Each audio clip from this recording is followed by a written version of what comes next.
Good day, Dumelang and Sanbonani. Welcome to another news bulletin with me, Marietjie Bothma. Zulu, Zinti Ntomza KZN, right here from our studios in South Africa. You are watching Non-Full Flicks International, home of black entertainment. Now, in our headlines today, police confiscate assortment of fake goods in Bellville. Businesses selling counterfeit products were dealt with a big blow when police arrived unannounced in Bellville this morning. A joint crime prevention operation was conducted this morning in the Bellville CBD, a comprising of the SAPS unit, Metro Police, City of Cape Town, law enforcement, and counterfeit goods officials. Police spokesperson Andre Trout said that the operation resulted in the arrest of 14 suspects on various charges, such as the possession of suspected stolen goods, possession of drugs, possession of dangerous weapons, and theft out of motor vehicles. Car radios, knives, and assortment of drugs were confiscated, as well as forfeit tobacco and sanitary pads valued to an estimated 950,000 rand. Bellville CBD is home to hundreds of foreign-owned shops, and Annalisa Matigane, who witnessed the raid, says it was time the police acted. In 2019, President Cyril Ramaphosa promised to clamp down on counterfeit products entering the country. He said at the time that counterfeit goods struggling the already strained local economy. Now, in our next story this morning, dozens arrested during multidisciplinary operations in KwaZulu-Natal.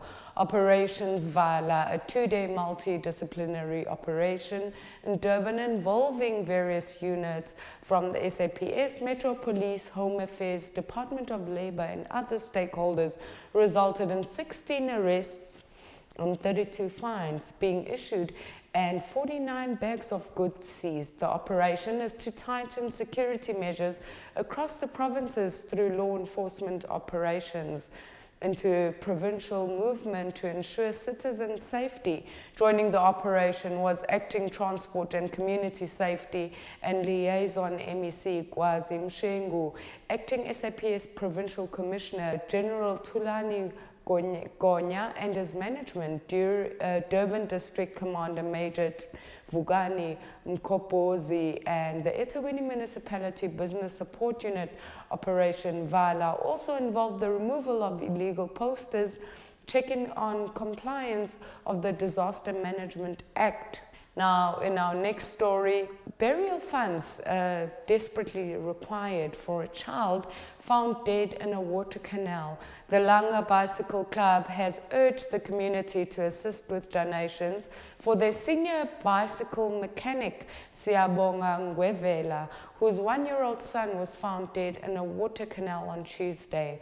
Founder and managing director for the hub, Zikona Mgedle, said the assistance would be for Ngwevele to be able to bury his son. Ivagele Kolose in the Eastern Cape, Ivagele from Joe Slovo, was reported missing on Monday after he was last seen playing with his friends and was found dead by his own father on Tuesday in the water canal in Langa, about 10 meters away from his home. Ngwevele had been fixing bicycles for more than 5 years to provide a living for his family. Now, in other sad news this morning, newlyweds found dead after a fire in Mitchell's Plain. The body of a newlywed couple were found in a burnt-out shell of their home after a fire early on Wednesday morning in Woodlands, Mitchell's Plain. Hugh Lindo, 34, and Monique Mayamba, 29, were married only 2 weeks when the tragedy struck. Fire and Rescue Service Department spokesperson Jermaine Carlse said they received the emergency call at round about 12 midnight yesterday after a fire in Sanjari Road, Woodlands. Carlse said the destruction of the fire left 2 Wendy houses destroyed, a motor vehicle damaged, and the dead bodies of the couple were found in one of the structures. Lindo's mother, Johanna Adams, said the couple were married for only 2 weeks and they were still waiting for the marriage certificate to arrive from Home Affairs.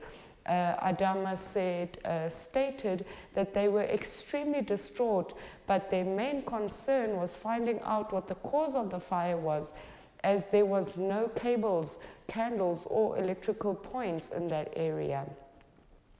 Now, serial rapists get sentenced to over 1,000 years behind bars, condemning what the judge labeled as evil to an eternity behind bars. A Pretoria judge sentenced serial rapist Selo Abram Mapunya to 1,088 years imprisonment on Thursday. In the judgment, the judge stated the following: the accused was hell-bent on infringing on society's most vulnerable and their right to dignity and security. He failed to show any remorse. Pretoria High Court Judge Papi Musopa sentenced Mapunya to 988 years imprisonment plus 5 life sentences, and ordered that his name be entered into SA's sexual offenders register.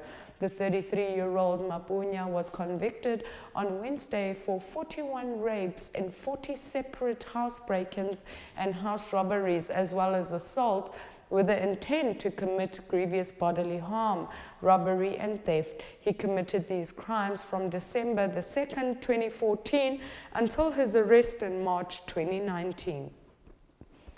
Now, in another story, SIU makes strides in completion of COVID-19 related probes. Special Investigating Unit Head Advocate Andy Mutibi says the unit has concluded 40% of the 4,117 COVID-related cases it has been investigating since last year. According to the CIU, the details of these cases are included in the unit's latest COVID-19 report submitted to President Cyril Ramaphosa last month. Mutivi said the concluded 40% of investigations involved 835 service providers and 1,071 contracts awarded to service providers valued at just more than 5.7 billion. Of these 1,071 contracts, irregularities were identified in 352 cases, 31% involving 247 service providers and contractors to the value of 1.78 billion. Mutibi said the investigation involving 2,695 contracts and valued at 7.6 billion were ongoing. Earlier this year, the CIU had set itself a deadline of August 2021 to complete all the COVID-19 related investigations. Mutibi said the unit continued to receive new allegations of wrongdoing regarding COVID-19 PPE procurement. Macron acknowledges France's role in Rwandan genocide. French President Emmanuel Macron said he recognized his country's role in Rwandan genocide and hoped for forgiveness at a memorial in Kigali on Thursday, seeking to reset relations after years of Rwandan accusations that France was complicit in the 1994 atrocities. Macron acknowledged that only those who went through that night can perhaps forgive, and is going to, and in doing so, give the gift of forgiveness. Macron was speaking at the Gisozi Genocide Memorial, where more than 250,000 victims are buried. Rows of skulls lie there in a mass tomb, and the names of the victims are inscribed on a black wall.